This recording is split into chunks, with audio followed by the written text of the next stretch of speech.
tardes. Por parte de la Universidad Autónoma de Chihuahua y la Facultad de Filosofía y Letras, les damos la más cordial bienvenida a todas y todos ustedes a la 44ª Semana del Humanismo, las mujeres en las ciencias, artes y humanidades. Agradecemos la presencia de la comunidad de la Facultad de Filosofía y Letras de la UACH, en especial al Instituto Estatal Electoral, por realizar las gestiones para llevar a cabo esta conferencia.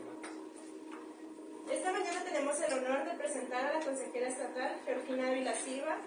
Es licenciada en Derecho y maestra en Administración de Recursos Humanos por la Universidad Autónoma de Chihuahua. Realizó también los estudios doctorales de Derecho Constitucional y Derechos Humanos por el Instituto Iberoamericano del Derecho Electoral. Cuenta con un diplomado en mediación por el Instituto de Formación y Actualización Judicial, así como una certificación de Green Belt en los procesos Six Sigma por Kaizen Institute. En la industria de la vivienda, dirigió un desarrollador en la Plaza Chihuahua y también desempeñó puestos directivos en la Hipotecaria Nacional y Banca Hipotecaria de Bancomer.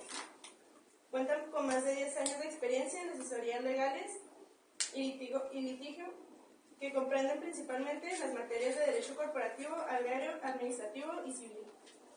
Desde febrero de 2017 fue parte del equipo de asesores del Consejo Electoral del Instituto Estatal Electoral de Chihuahua. A partir del 3 de noviembre del 2018 desempeña el cargo de consejera estatal electoral en el Instituto Estatal Electoral, por designación del Consejo General del Instituto Nacional Electoral. Además de ser integrante activa del Observatorio de Participación Política de las Mujeres en el Estado de Chihuahua, y fue la primera presidenta de este cuando fue instalado ya con un observatorio permanente en diciembre del 2001. Actualmente preside en la Comisión de Quejas y Denuncias del Instituto Estatal Electoral y es vocal de las comisiones de Igualdad de Género, Derechos Humanos y No Discriminación, la Comunicación Institucional y Editorial y el Seguimiento de Actividades de Administración. Es integrante de la Asociación de Consejeras Estatales Electorales, así como de la Red Nacional de Consejeras y Consejeros por la Democracia Incluyente. Y nos presenta la conferencia Violencia Política contra la Mujer. Adelante, por favor.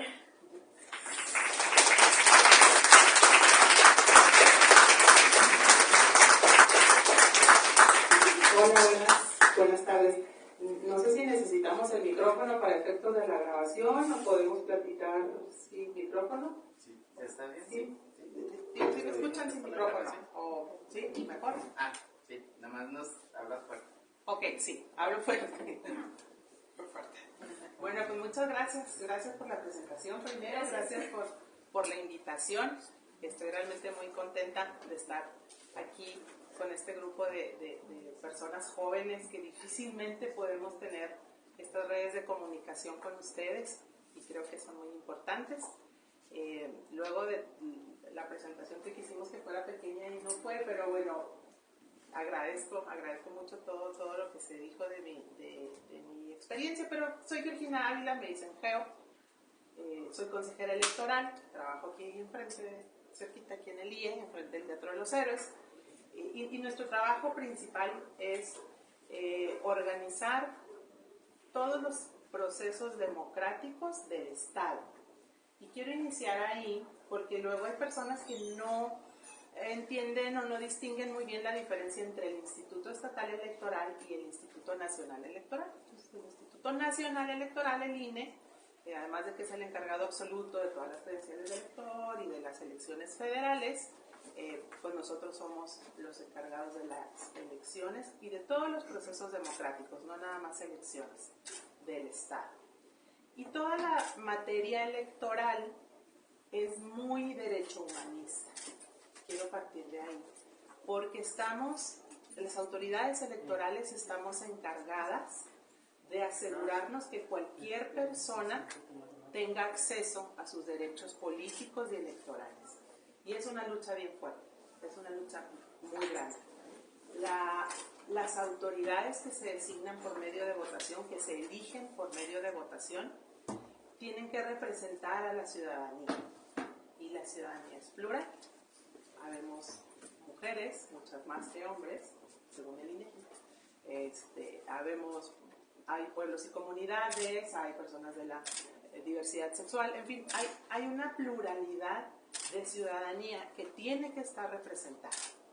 Entonces, esa es parte de nuestra función. Y dentro de las tareas que a mí me gustan mucho y que me ha tocado desempeñar ahí en el instituto, pues ha sido esta lucha de las mujeres por sus derechos en general y por sus derechos político-electorales en específico, que es mi trabajo. Y me da mucho gusto ver aquí a muchas mujeres jóvenes, que estoy segura que a ustedes no les tocó mi lucha, pero han de tener otras luchas. Y quiero partir, antes de empezar a hablar de lo que es la violencia política contra la mujer en razón de género, platicar de los derechos de las mujeres. Y luego pareciera exagerado el decir que las mujeres luchamos por todos y cada uno de los derechos que tenemos. Por todos. No hay un solo derecho que la mujer se nos haya otorgado, se nos haya dado así nomás porque sí. Todos. Y seguramente muchas y muchos de ustedes lo sabrán, pero pues no se nos permitía usar pantalones, algo tan sencillo como usar pantalones. Ya no digamos divorciarnos, tener una propiedad. Todavía hace 60, 70 años a ustedes no les tocó, a mí no me tocó, pero a mi mamá sí, a mi abuela sí. No podían abrir una cuenta bancaria, no podían estudiar, no podían opinar. Todos estos derechos que ahorita de los que ustedes gozan, ahorita ustedes me encanta verlas en pantalones, vengo en pantalones, era un escandalazo.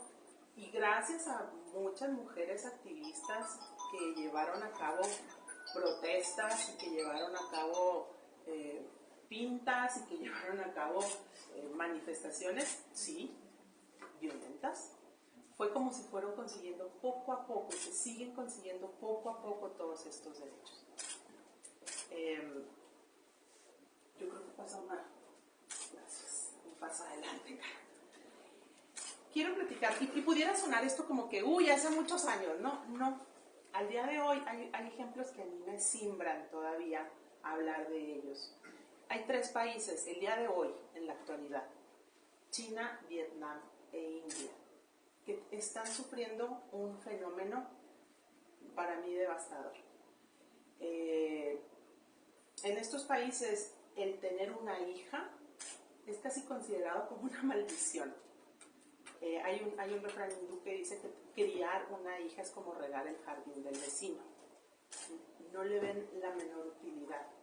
Piensan que es mandar a una mujer a que genere trabajo en otra familia, porque seguramente se va a casar y se va a ir a otra familia.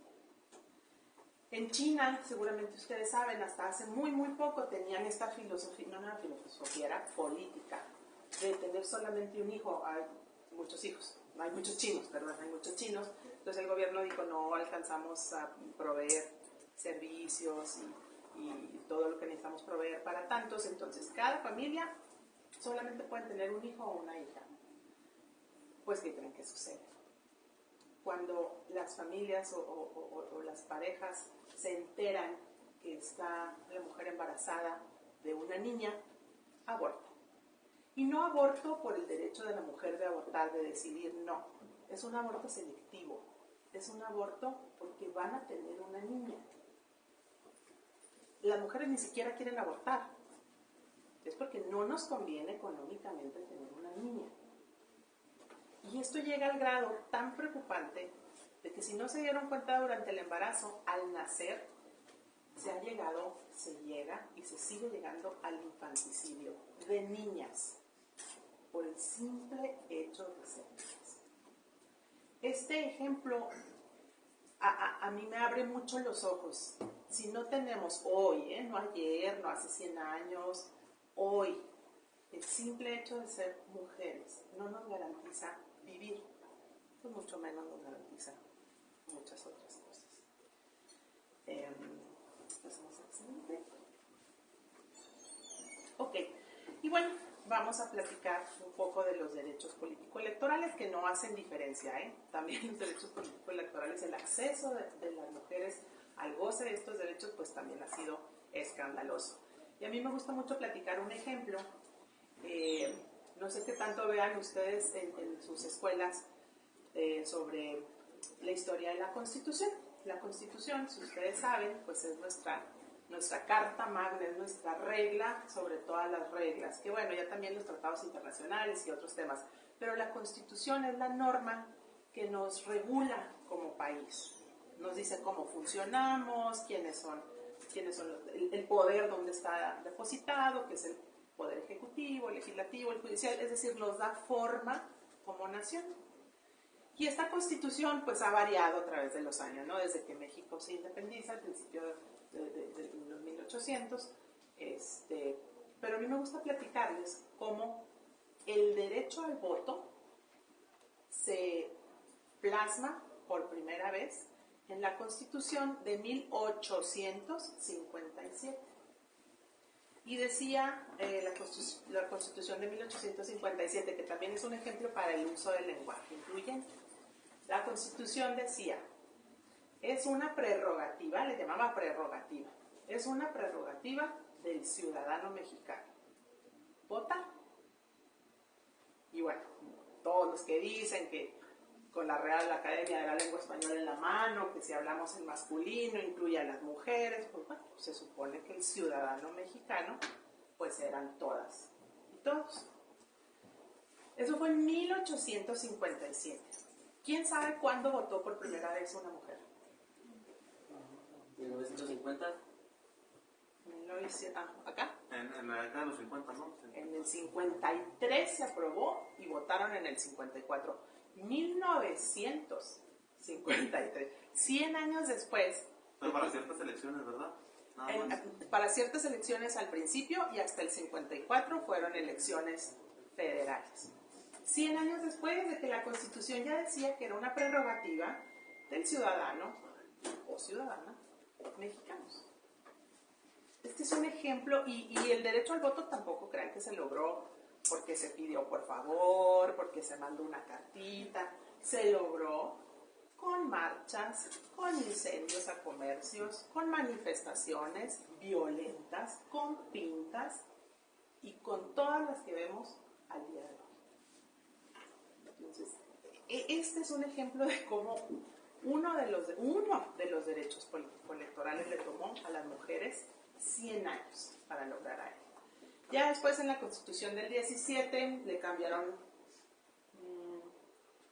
no es cierto, no le cambiaron gran cosa en la del 17, en la reforma que hubo la del 17 en 2011, 12, ya cambian y ya ponen que es un derecho, ya no le ponen prerrogativa, es un derecho de la ciudadanía. Y ahí ya cambió un poco la cosa, pero desde 1857 se supone que estaba en la ley, en la Constitución. Bueno, si continuamos con los antecedentes, sí mencionaban ahorita, desde 1947 había derecho al voto en algunas elecciones municipales, más que nada, en algunas entidades. Yucatán fue de los primeros estados que las mujeres lucharon para poder votar. Luego hubo una reforma la del 53 que les mencionaba ahorita, que fue por fin el voto universal en las elecciones federales. Y luego viene la reforma del 93, esta es una reforma muy simpática. Ya en el 93, esa sí me tocó a mí, donde se recomienda a los partidos políticos que postulen mujeres. Así como un tip, les voy a pasar un tip, ¿no? Postulen mujeres, como un favor. En 2002 se pone como una cuota, ya se les pide que primero el 30% de sus postulaciones, y estos son postulaciones, candidaturas. Si un partido político va a candidatear 100 personas en diversos puestos, presidencia municipal, diputaciones, 30 fueran mujeres y luego 40. Esto fue en 2002. En 2008 hubo otra reforma similar donde se sube la cuota, pero finalmente se da cuenta, o nos empezamos a dar cuenta, lo sencillo que es darle vuelta a la regulación. En 2009-2011 fue un caso que fue muy sonado, ustedes seguramente estaban en primaria, entonces no sé si lo hayan sabido, pero el caso de las Juanitas, que fueron estas mujeres que tuvieron que ser postuladas por los partidos políticos, se las candidatearon, ganan y luego las hacen renunciar para que sus suplentes, hombres por supuesto, tomaran la posición, las diputaciones, si no me equivoco, las diputaciones. Entonces, pues bueno, hay que otra vez reformar, hay que hacer regulaciones, hay que meter candados para que eso no suceda, y de ahí, siempre que haya un puesto de elección popular que traiga suplencia, deben de ser del mismo género, si son mujeres, pero a un hombre sí se le permite tener una suplencia mujer. Ahí no pasa nada. Si el hombre renuncia, pues puede subir la mujer. Eso fue en 2009-2011. Y luego viene una gran reforma electoral que cambia en muchos aspectos todo nuestro sistema electoral. Pero en tema de paridad pues no fue tanto, ¿eh? O sea, el tema de derechos de las mujeres no fue tanto. Se logra ese tema de la paridad, ahora sí 50-50, pero igual seguimos hablando de mujeres, de candidaturas únicamente, que postula 50% mujeres, y siguen encontrando las fuerzas políticas y lo voy a decir con todas sus letras, los partidos políticos son el primer obstáculo que las mujeres tenemos para integrarnos a la vida política de nuestra entidad. Los partidos políticos generalmente han estado siendo integrados, regulados, dirigidos por hombres. Entonces siempre encuentran la forma de desviar. Entonces cuando se les obliga a que postulen, candidateen la mitad de mujeres, bueno, pero las voy a poner en esos municipios o en esas circunscripciones o lugares donde no ganó, donde sé que no voy a ganar.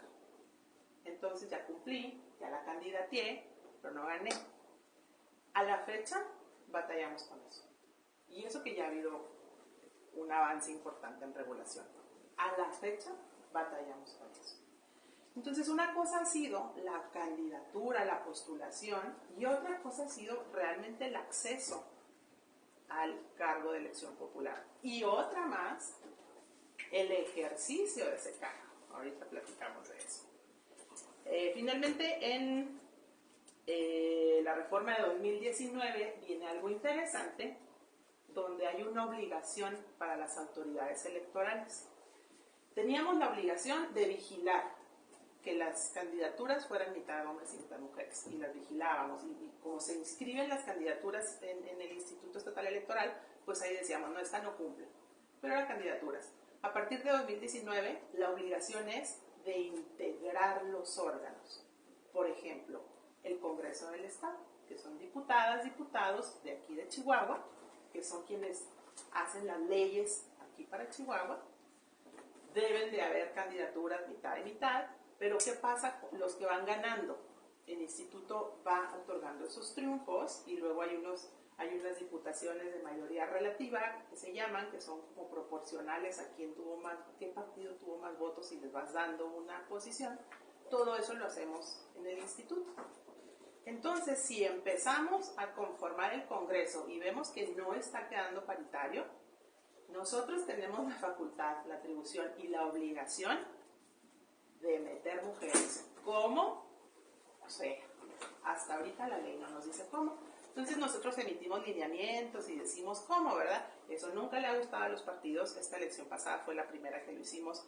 No les gustó, obviamente, lo impugnaron, finalmente quedó firme. Pero tenemos esa obligación. El Congreso de Chihuahua es paritario. Y esta reforma es muy importante porque conlleva el principio de paridad en todo. Y paridad en todo es paridad en todo. Todos los órganos de toma de decisiones del país tienen que estar integrados de manera paritaria. Congresos, ayuntamientos, incluso gabinetes. Yo no sé si ustedes conocen el gabinete de la gobernadora, del presidente municipal. El gabinete son sus secretarios, ¿no? El secretario de Educación, el de Cultura, también deberían de estar integrados de manera paritaria. Si hay alguna pregunta o algo, con todo gusto, me interrumpen platicamos y si no también. Ah, perdón, me estaba disculpando con mi compañero. No, no te preocupes. Yo por si hay alguna duda, de verdad, con toda la disposición. También al final podemos tener preguntas. Entonces esto es muy importante y incluso ustedes están viviendo algo que para mí debería de estar regulado bajo ese principio constitucional, que son las rectorías en las universidades, las direcciones de las escuelas, pues ahí donde está la paridad, ¿no? Pero bueno, ese es un tema que le toca regular a la universidad y a todas las universidades, y que yo creo que vamos para allá. Yo creo que poco a poco vamos a estar viendo más mujeres en temas académicos. Y aquí hay un tema importante. Es muy común que a mí en lo personal me reclamen o que me hagan el comentario siempre que hablamos de estos temas de paridad. Lo primero que me preguntan es, ¿y por qué mujeres a fuerza? Nomás porque es mujer. Ya, o sea, ya nomás porque es mujer le tenemos que dar el puesto, le tenemos que dar el cargo, porque la Constitución dice. De entrada yo les diría, sí, nomás porque es mujer, sí.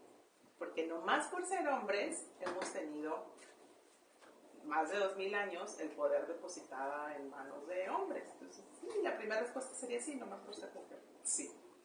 Y luego vienen ya otros temas, ¿no? No es nada más por ser mujer. Es porque tiene que haber una representación de las mujeres. Y a mí me gusta platicarles este estudio que hizo Mattel, no sé si la ubican, es la empresa de juguetes, en especial de la Barbie, con la Universidad Complutense de Madrid. De pronto, poquito antes de la pandemia, a Mattel como que le empezaron a bajar sus ventas, o no sé. Entonces dijo, ¿qué pasa con la Barbie? ¿Qué hacemos? Hay que revisar qué está pasando con nuestra muñeca.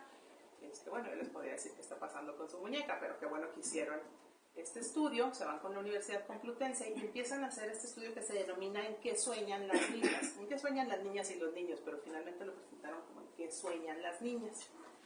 Y la metodología es muy interesante porque toman grupos de muestra muy grandes de niñas y niños de hasta 10 años.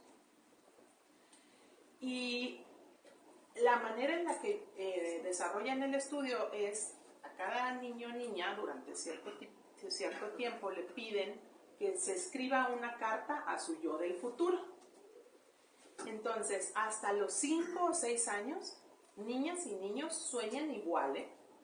Quieren ser superhéroes, quieren ser astronautas, quieren curar el cáncer, quieren ser presidentas, presidentes, quieren ser grandes empresarias.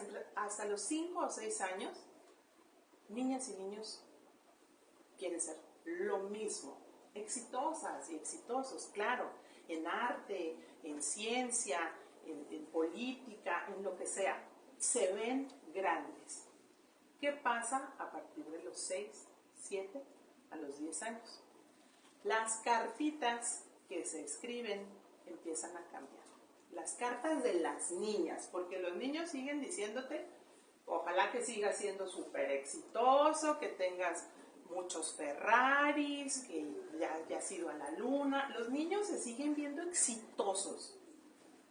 Las niñas ya empiezan a poner en su cartita, ojalá seas muy bonita. Ojalá tengas un cuerpazo. Ojalá te cases con alguien con mucho dinero. Y empiezan a cambiar radicalmente sus sueños. Ahí es donde la universidad empieza a decir, ok, ¿qué está pasando? ¿Por qué se arrojan estos resultados? Y en el estudio se dan cuenta que esa es la edad, a partir de los 7 años, donde niñas y niños empiezan a ser más conscientes de su entorno. Y empiezan a ver pues, que a lo mejor mi mamá no es astronauta, o a lo mejor no veo científicas, o no veo una sola presidenta de México. Y las pocas mujeres que veo en cargos que me hubieran interesado, pues son golpeadas, golpeadas literal y metafóricamente. O les costó mucho tiempo, les costó mucho trabajo, sufren mucho. Entonces, ¿yo por qué voy a querer ser eso, no? Entonces, yo mejor. Y luego la sociedad me dice, tienes que ser como la Barbie, tienes que ser bonita, encontrar tu Ken, casarte con tu Ken. Entonces empieza inconscientemente a buscar otras cosas. El hecho que digamos, no es que las niñas quieren, no quieren. Les metemos en la cabeza que eso es lo que quieren. Entonces, este estudio nos dice que necesitamos roles importantes, figuras a seguir para las niñas. Sí, por eso a fuerza tiene que haber mujeres en cargos de toma de decisiones. A fuerza. No nada más porque somos más de la mitad de la población, que ya eso debería ser un motivo suficiente. No nada más es por eso, es para quitar todos estos mitos, todos estos estereotipos y empezar a que nuestras niñas empiecen a soñar, sigan conservando sus sueños de ser astronautas, de curar el cáncer. Por eso es tan importante tener mujeres en puestos de representación.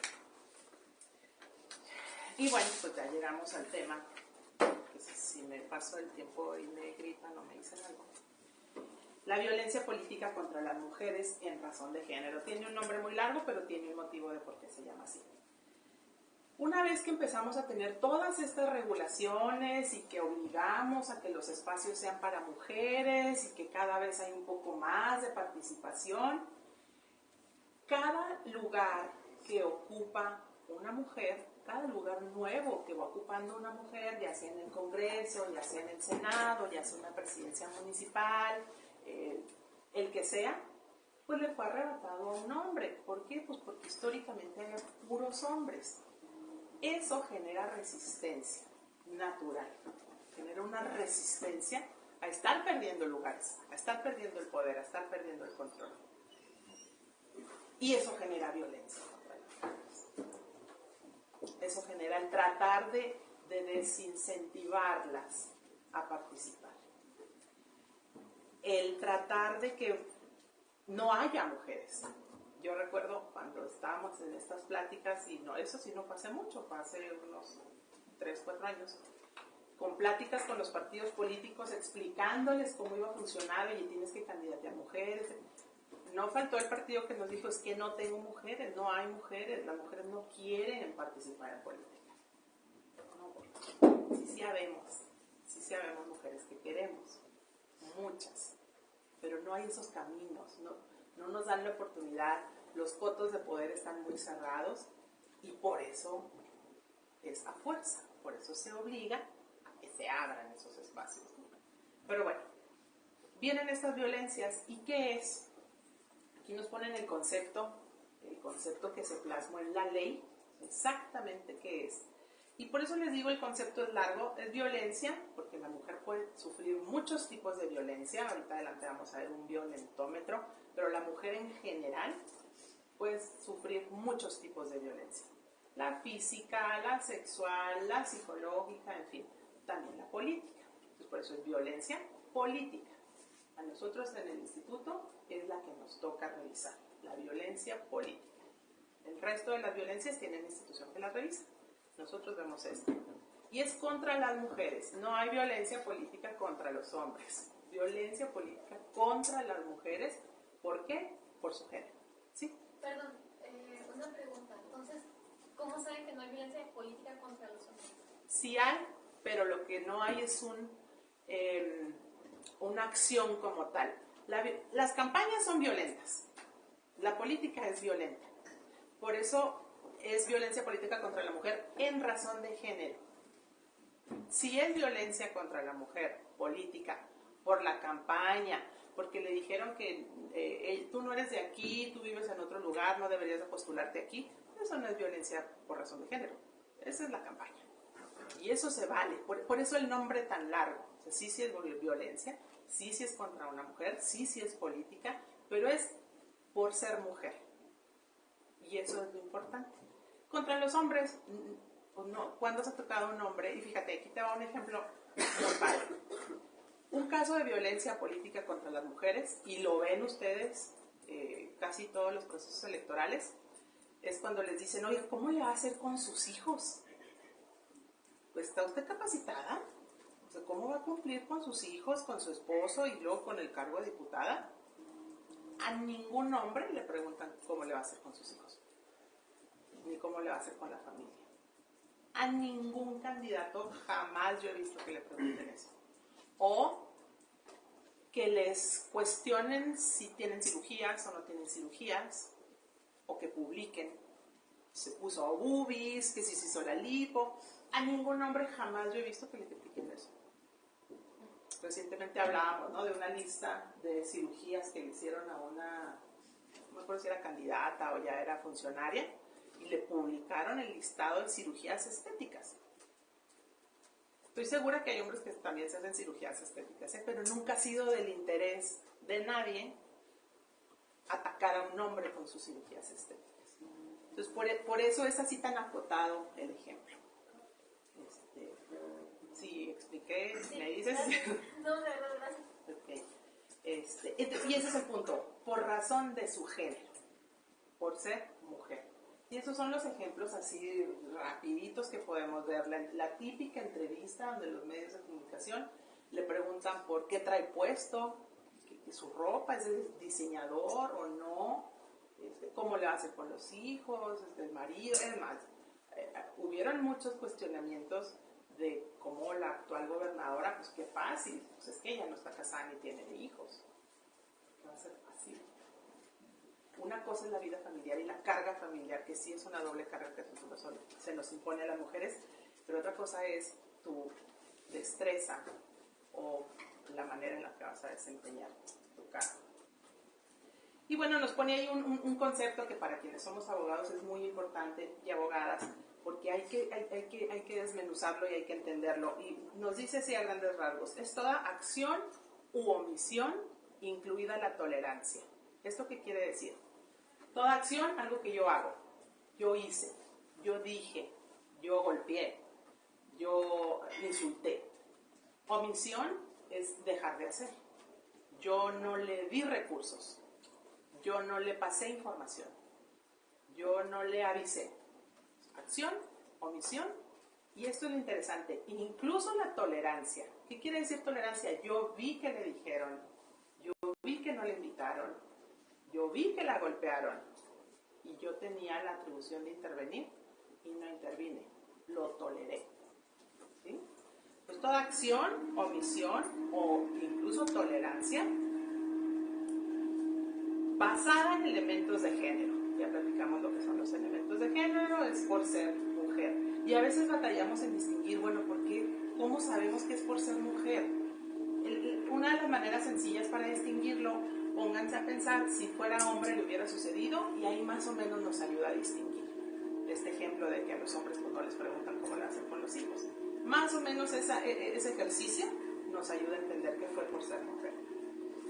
Dentro de su esfera pública o privada, esto es importante. Esfera pública, es decir, el ejercicio de su encargo como funcionaria, pero también puede ser en su vida privada, también puede ser. ¿Y cuál es el objeto de este acto, o de esta omisión, o de esta tolerancia?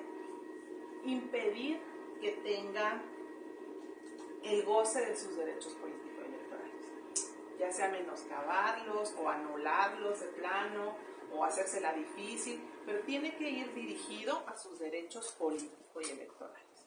Entonces todo esto ya nos va acotando, ¿no? Ya nos va acotando de qué se trata este tipo de violencia. Puede haber una violencia muy horrible, muy espantosa, que es la violencia física.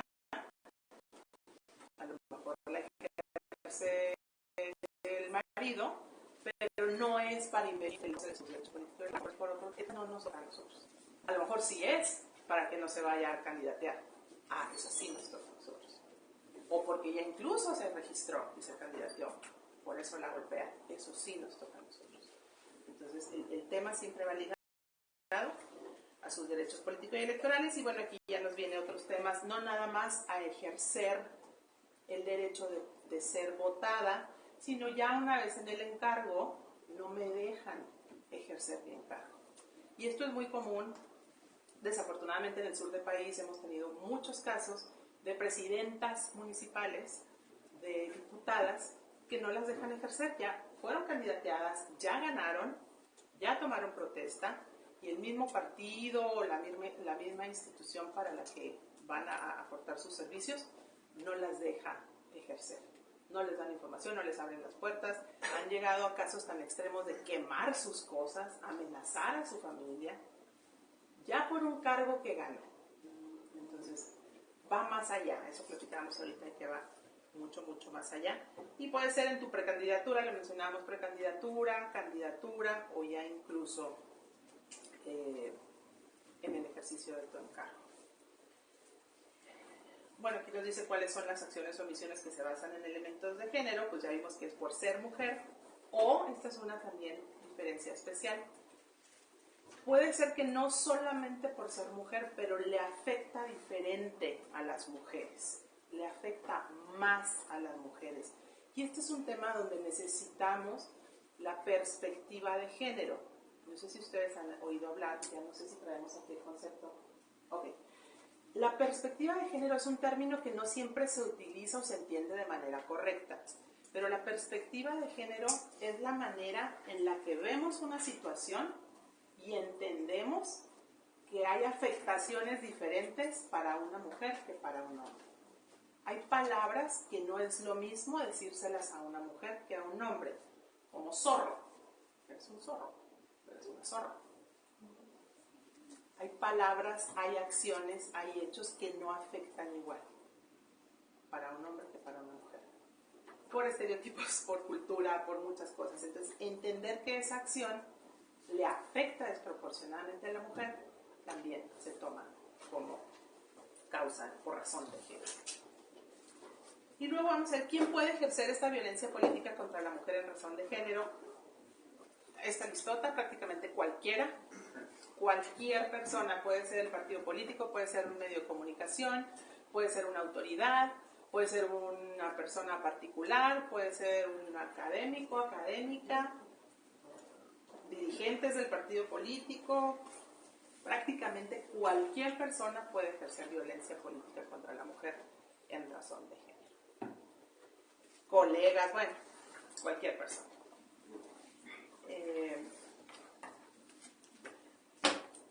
Los elementos, hay temas muy especiales. Bueno, esto es como muy legal, pero lo voy a platicar así de manera muy digerible.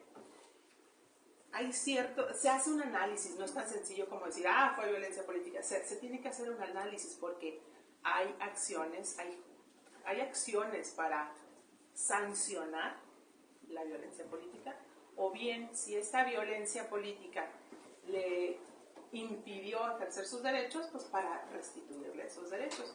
Entonces no se puede tomar a la ligera, se hace un estudio y se estudian estos 5 elementos para saber si esa conducta fue o no fue. Parece muy sencillo, y las personas que han desarrollado esa habilidad de tener la perspectiva del género, les brinca el caso y es muy sencillo, pero pues sabemos, o hay otras personas que no terminan de entender el punto, y por eso se tiene que hacer un estudio detallado.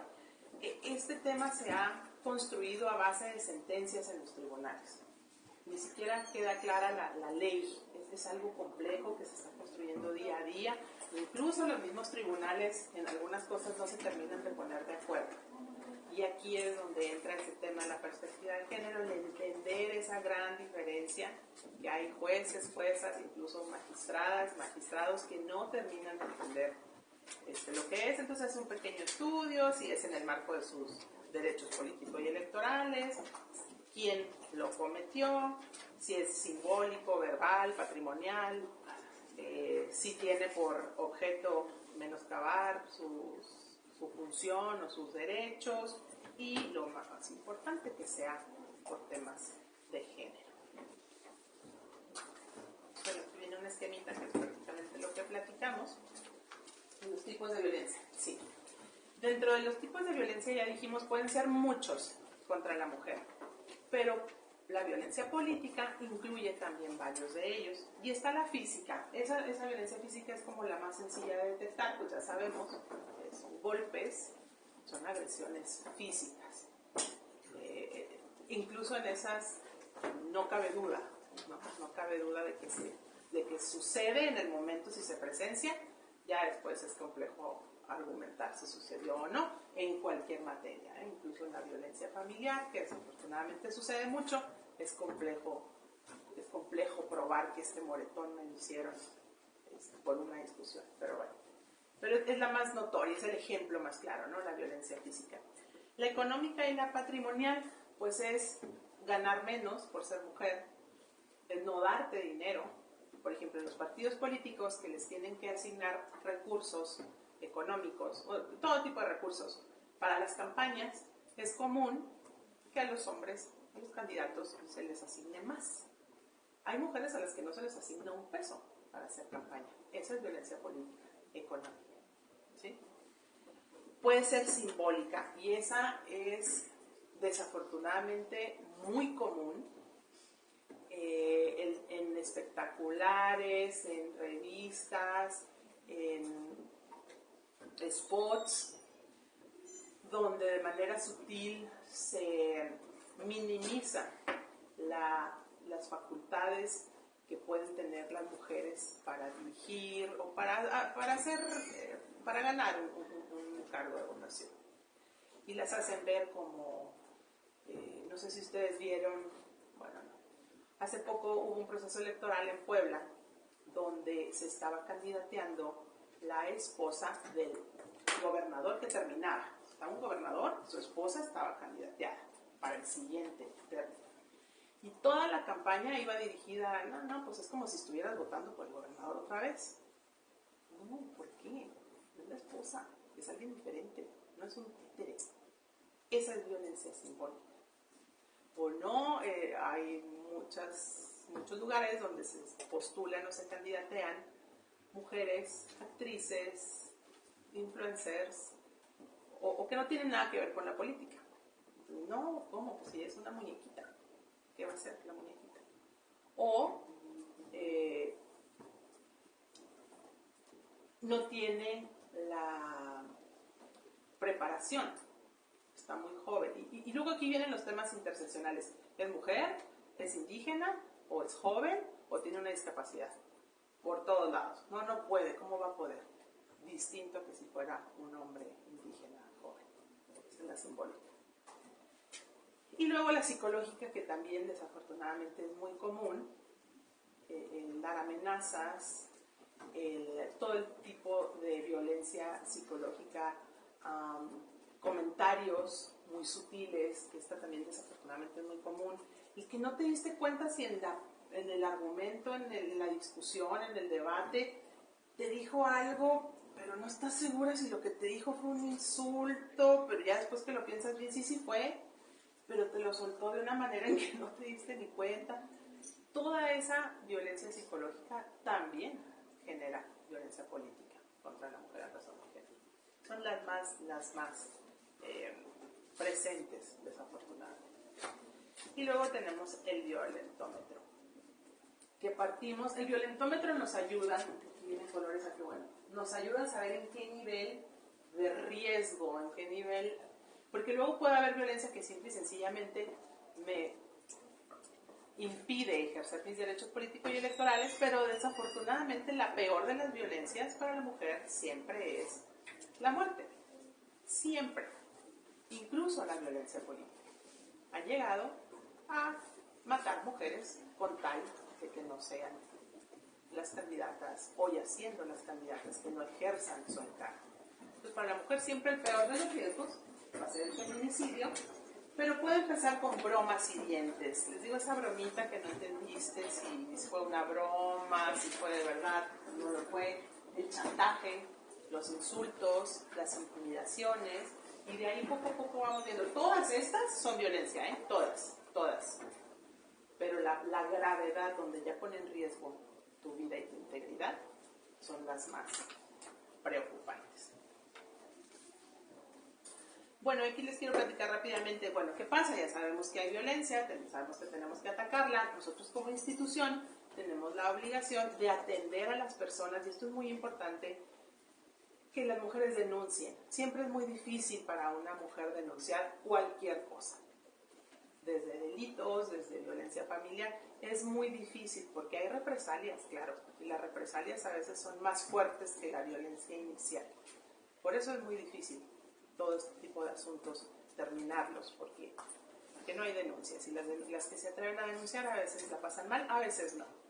Entonces siempre invitamos a que denuncien, y hay dos opciones, bueno, hay varias opciones para atender esta violencia. Una, sancionar al violentador, y se llama procedimiento especial sancionador. Ahí vemos que haya sido violencia, vemos que le costó a la mujer, cómo estuvo, y se aplica una sanción. Esa es una vía. La otra es un juicio para la protección de los derechos. Evaluamos qué derecho de coarto y lo restituimos. Oye, pues no me daban dinero para... pues restituimos tu dinero. Oye, no me dejaban hablar en las sesiones. Se repone la sesión y te dan la palabra. Ejemplos así muy sencillos. Estos son los que nos tocan a nosotras y nosotros en el instituto. Pero hay otras vías, que son la administrativa, la penal. La violencia política contra la mujer en razón de género es un delito y se sanciona con prisión, independientemente de la sanción que se ve en el procedimiento que vemos las autoridades electorales. Es un delito, y la pena, pues, es la privación de la libertad. También se puede ir por esa opción. Cualquier vía no se opone con las otras. Se pueden utilizar todas o se pueden utilizar la que la denunciante prefiera. Y hay algo muy importante, que es uno de los efectos, así de importante es atacar la violencia política contra la mujer en razón de género. Cualquier violencia contra la mujer hay que atacarla, pero la política contra la mujer en razón de género es muy importante, al grado de que se reformó la ley, la Constitución, para que si en una elección se demuestra que se ejerció violencia política contra la mujer en razón de género y eso afectó los resultados, la elección se puede anular. Aquí hay un videito, no sé si el videito se puede ver.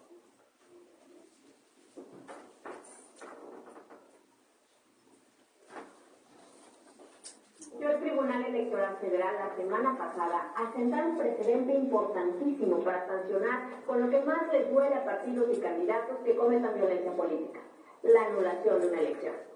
El caso es el siguiente.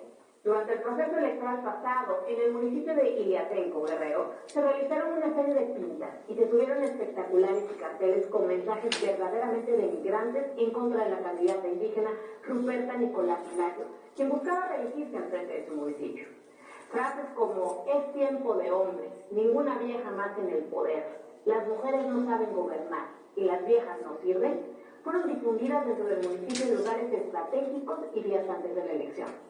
El caso de Ruperta se parece al de muchas mujeres en nuestro país que han sufrido en carne propia el infierno que significa ser mujer, muchas veces sin recursos, ser indígena y, peor aún, querer participar en política en nuestros municipios. Son muchas quienes han enfrentado una discriminación múltiple que las ha expuesto a situaciones de vulnerabilidad grave. Después de un largo camino lleno de obstáculos para lograr que se le hiciera justicia, el Tribunal Electoral concluyó que la violencia política sufrida por Ruperta tuvo un impacto en el electorado de manera determinante, lo que violentó los derechos políticos de las mujeres que participaban y lo que generó una clara desventaja frente a los candidatos hombres y, por tanto, anuló la elección y ordenó elecciones extraordinarias.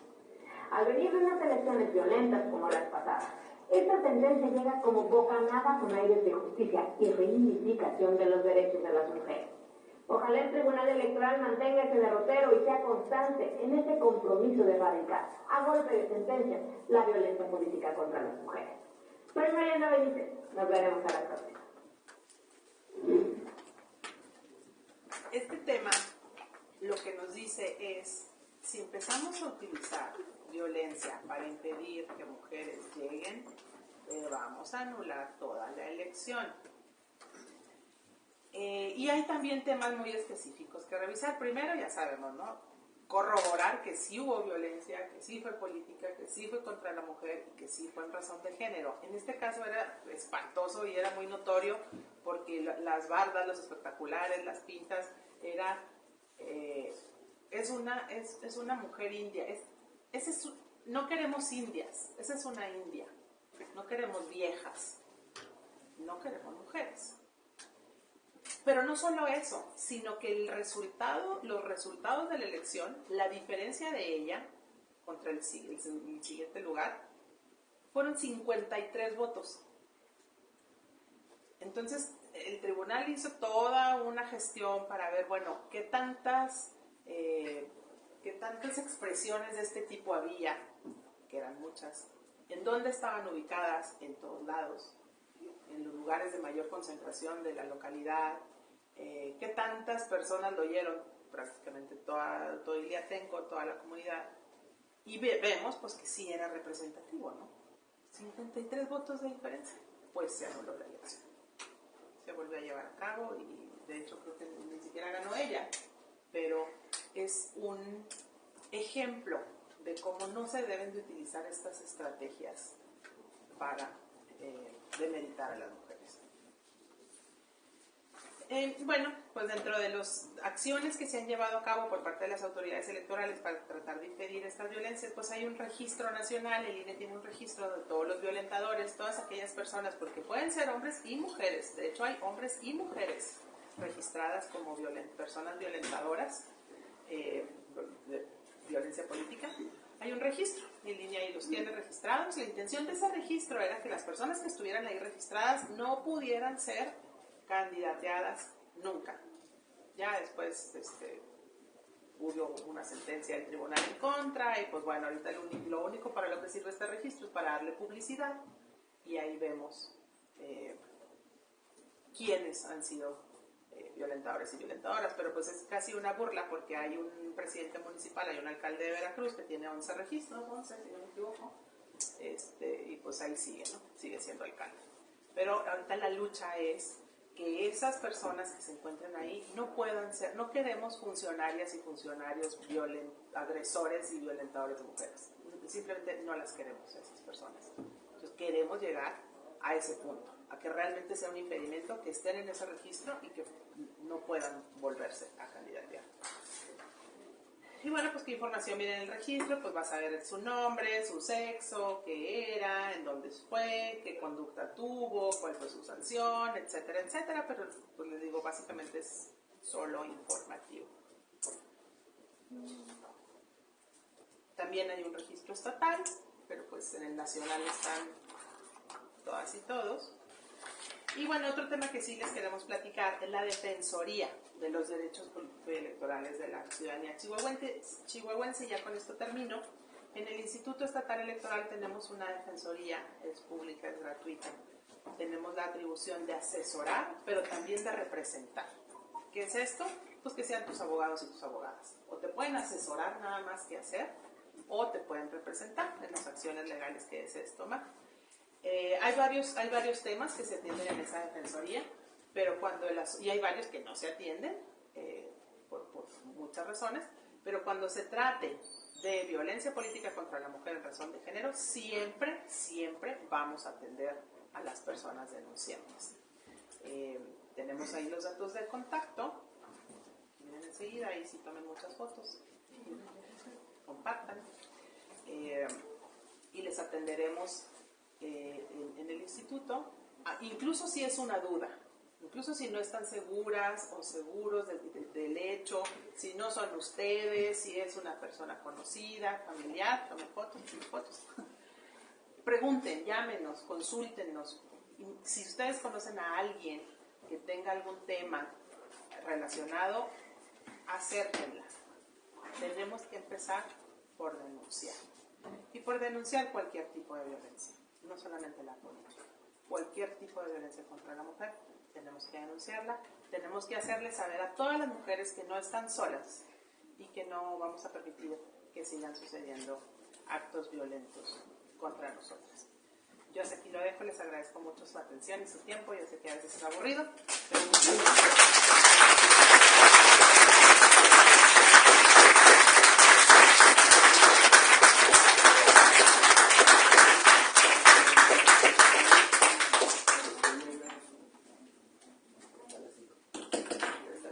¿Alguien tiene alguna pregunta? ¿Quieres hacerla? Micrófono.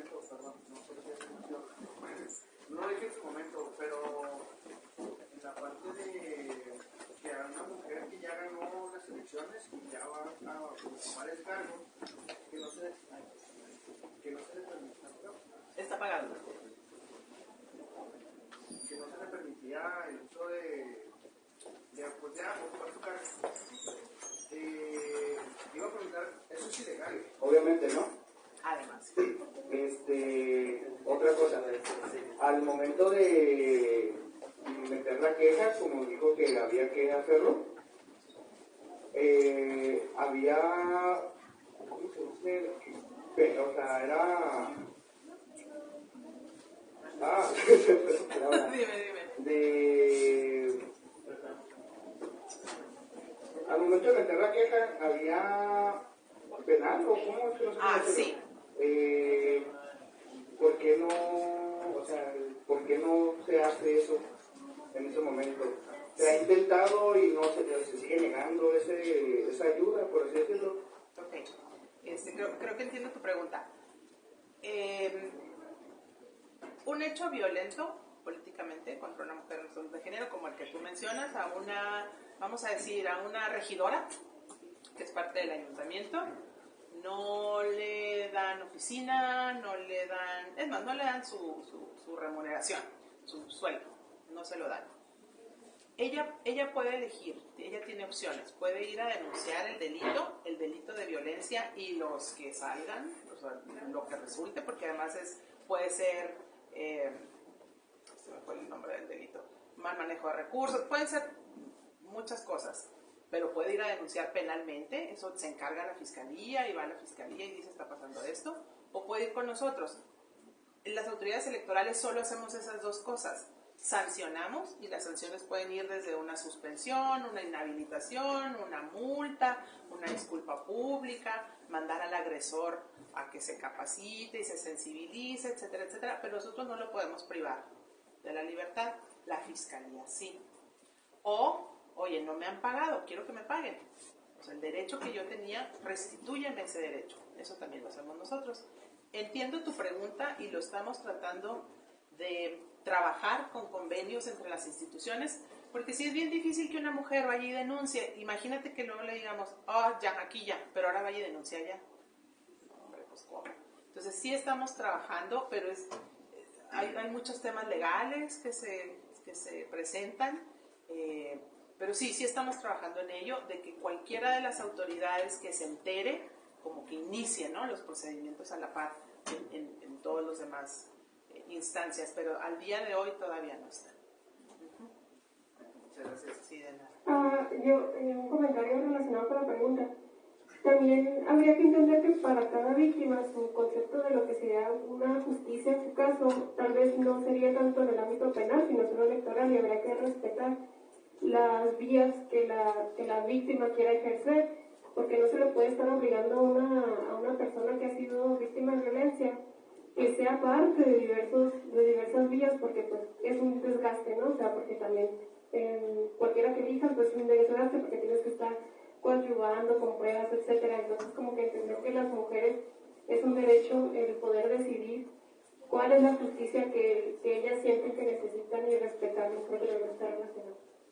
Sí, así es. También digo, en todos estos temas, cuando de pronto se denuncian, porque no nada más la persona, la víctima puede denunciar prácticamente cualquier persona.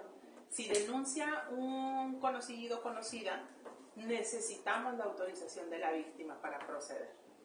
Entonces va muy relacionado a lo que dice Carito, que ella trabaja conmigo y es súper conocedora de estos temas.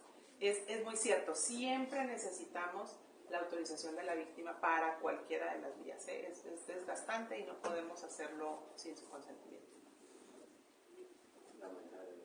Pues, lamentablemente se nos ha terminado el tiempo para la conferencia. Agradecemos su confianza y la Facultad de Filosofía y Letras y la UACH por compartir sus conocimientos y experiencias con nosotros. En ese sentido, voy a leer el diploma que está por la UACH y cito: la Facultad de Filosofía y Letras de la Universidad Autónoma de Chihuahua otorga la presente constante a Georgina Ávila Silva por la presentación de la conferencia Violencia Política contra la Mujer dentro del marco de las actividades de la 44ª Semana del Humanismo, las mujeres en las ciencias, artes y humanidades, de la Facultad de Filosofía y Letras, llevada a cabo del 3 al 7 de octubre del 2022. Y firma el doctor Javier Contreras, el director de nuestra facultad.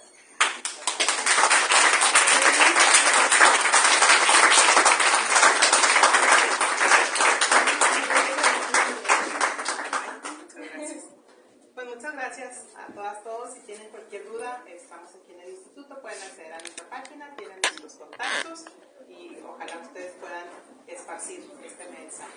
Gracias.